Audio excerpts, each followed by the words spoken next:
Well, it looks like Neil Druckman and Naughty Dog are back in the news again, as of course he can't help but kicking the hornet's nest and inspiring the legions of whatever the hell they think the toxic brood or whatever are on the internet is from running their mouth because he can't keep his mouth quiet. Instead, coming out here and insisting that Tati Gabrielle is going to become a massive victim of hate mongering and whatever the hell else you want to say, and supposedly training and boot camping her to be ready for any kind of harassment that may or may not come her way, effectively ensuring that she knows that hate should come her way and preparing her to expect hate where none likely will appear. But of course, this is a long-standing tradition.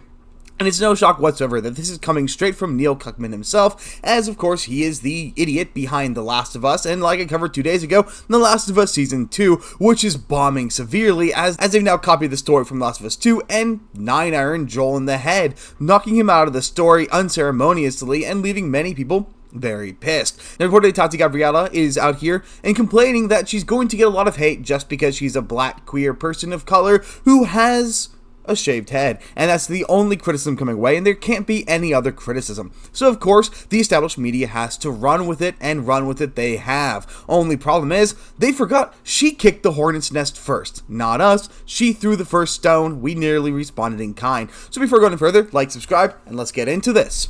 Now, a lot of this is coming out from this Entertainment Weekly interview that was done with both Tati and with Druckman as they discussed the upcoming game and Tati's history as she was once in the Chilling Adventures of Sabrina, where she played a very attractive yet malicious and dominant witch who was very well cast and very well performed in a show that was incredibly woke. She was one of the few good parts of the show in the early seasons. And then apparently she's going to play Jade in Mortal Kombat 2, and so I'm glad I know that I don't have to go see the second Mortal Kombat movie because the first one wasn't particularly good. But this article has been making its rounds around everywhere, and this has taken websites like The Gamer to come out and put out a malicious and maligning article about the whole thing, where they improperly highlight the reality of the situation and turning it into nothing more than a complete and utter hit piece, making an entire article about one paragraph from the initial thing. As in this article, they boil every single criticism down from all of the actual problems listed in the trailer to its just, most of which boil down to calling her ugly. Now let's clarify.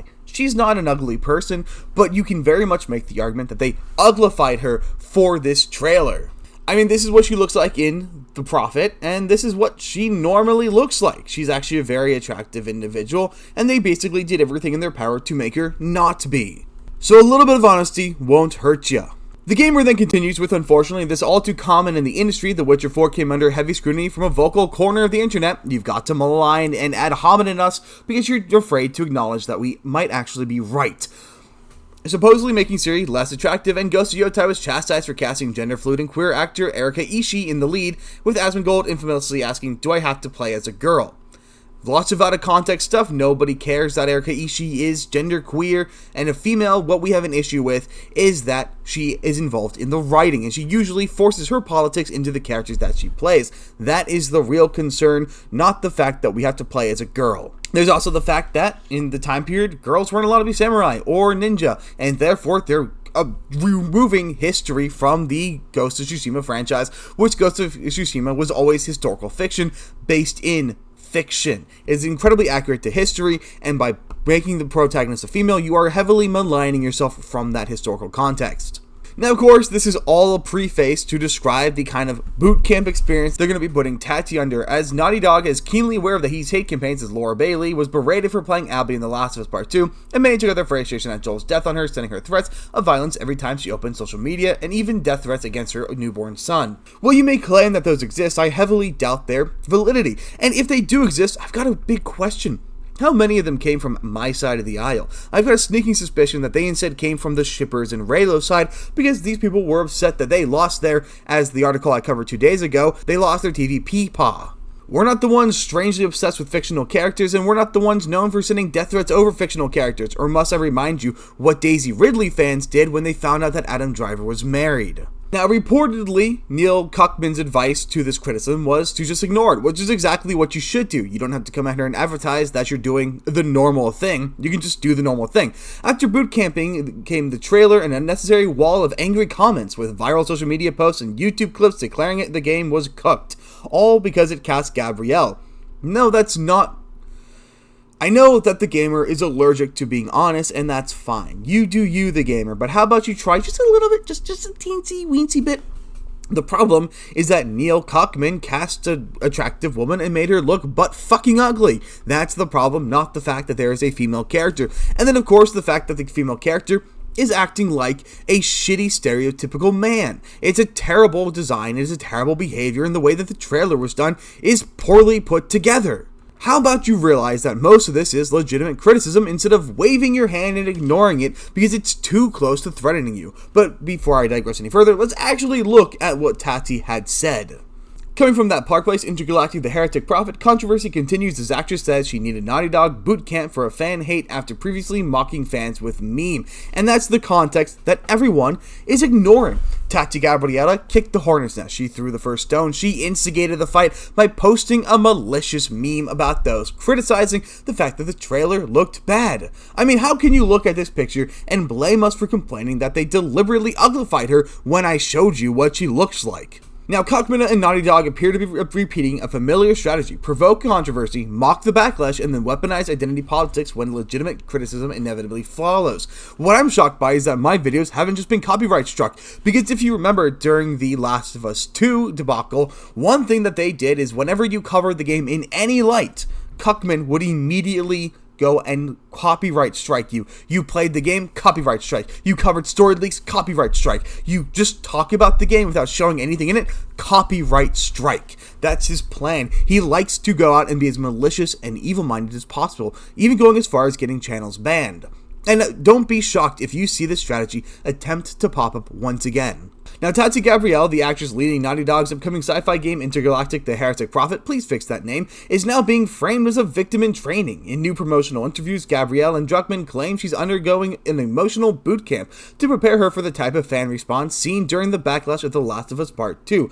Gabrielle cites the experience of Laura Bailey, who played the divisive character Abby, as part of her preparation. Now, here's a nice little psychological phenomenon for you guys. It's called priming. If you tell somebody you're gonna go out there and everyone's gonna fucking hate you and there's nothing you can do to win them back and they're gonna throw Rotten Tomatoes and they're gonna scream at you and they're gonna call you racist things, do you know what you've just done?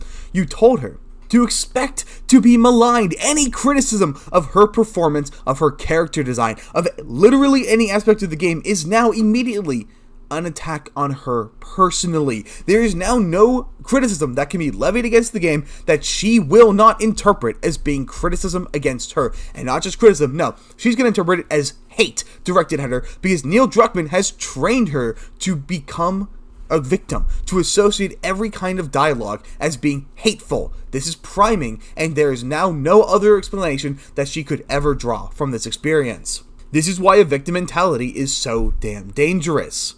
Neil's been bootcamping me, Gabrielle told Entertainment Weekly. I know Troy's experience, I know Ashley's experience, I know Laura Bailey's experience. She continued, I got a lot of love, but there was a lot of hate over me being a woman, me being a woman of color, me having my head shaved, all of these things that I didn't even actually initially see. I'm out of the social media zeitgeist for that reason.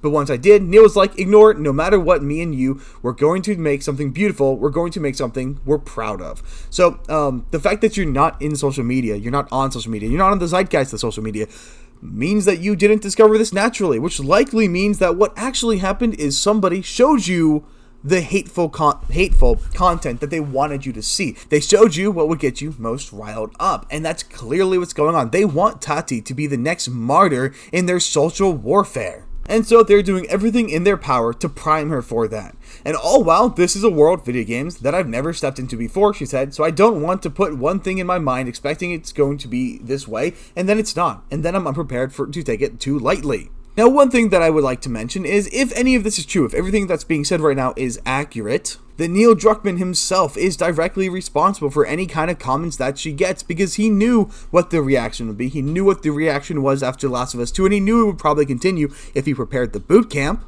And therefore, he is culpable for putting her in this position where she would receive this kind of hate that she's not primed to receive. Assuming the hate is real at all, which means Neil Druckman is kind of an asshole, putting people in a negative limelight that he knows they can't handle.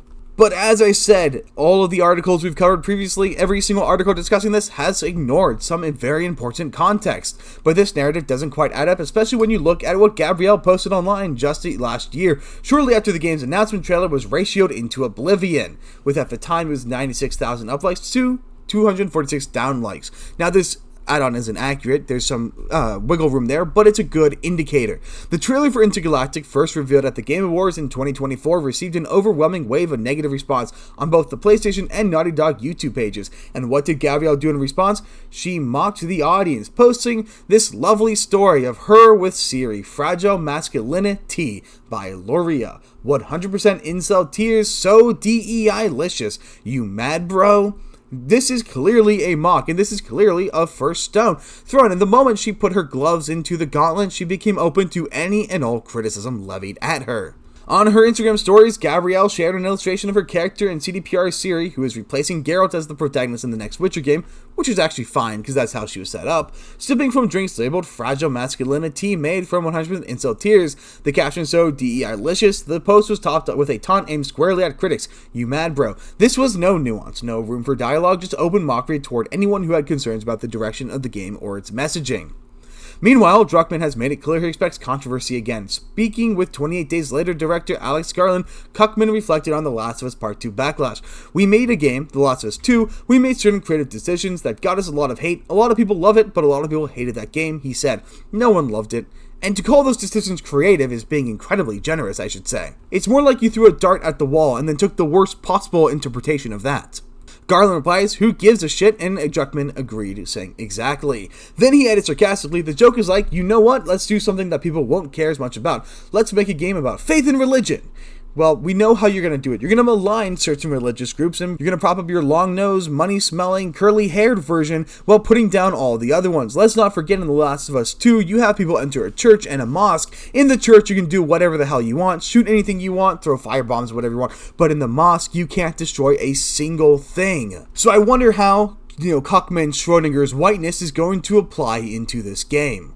It's not hard to see what's going on here. Naughty Dog, once beloved for its storytelling craftsmanship, has increasingly embraced a PR model that leans heavily on cultural antagonism. The studio pushes deliberately provocative narratives, anticipates outrage, and then uses that outrage as a shield against legitimate criticism. By framing dissent as hate and painting audiences hateful for not applauding every creative decision, they can sidestep the real issues. Fans simply don't like what they were sold. There's a difference between defending actors from actual harassment and labeling all critical discourse as harassment. If actors are legitimately getting harassed for their role in things, such as just playing a character and they're legitimately getting screamed at, that's a problem. You shouldn't harass characters just for reading lines, but when the actor themselves are throwing rocks and screaming at you back, that's when you get permission to say whatever the hell you please. The moment they throw their hat into the ring, they're no longer innocent and they are allowed to receive whatever we want to throw at them so long as it's not legitimate violence. But of course, you can ignore that and just keep labeling everything as nothing more than hate. Gabrielle's earlier post proves she wasn't wounded by the criticism, she was celebrating it, and now she and Druckman want to recast her as a villain.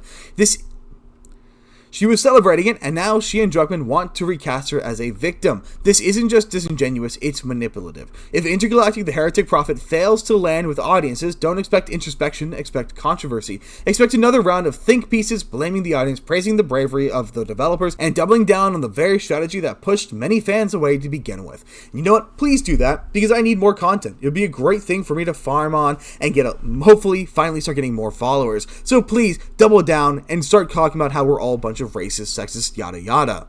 And to be completely clear, I wouldn't be shocked if that were to show up. That's the exact kind of thing that they'll push because they know it's profitable, they know it works. Victimhood is currency in today's day and age, and they are looking, well, we know Druckman's religion, so that tells you exactly how he treats currency. So come on and get ready for this ride, because it's going to be incredibly bumpy. As Tati Gabrielle continues to ride this hate wave, continues to scream that she's being maligned just because of her skin color, her queerness, her lack of hair, or the fact that she's a whammon, and no one's going to buy it because we never have and we never will, and it's a load of bullshit, and the only people who will are the Kotakus and other sites that are currently going out of business. So who's really winning here? We'll just sit here and laugh while you guys struggle to push the same old tired narrative and your games don't sell. But that's pretty much all I've got. Let me know in the comments what you guys think about this, and I will see you guys on the next one.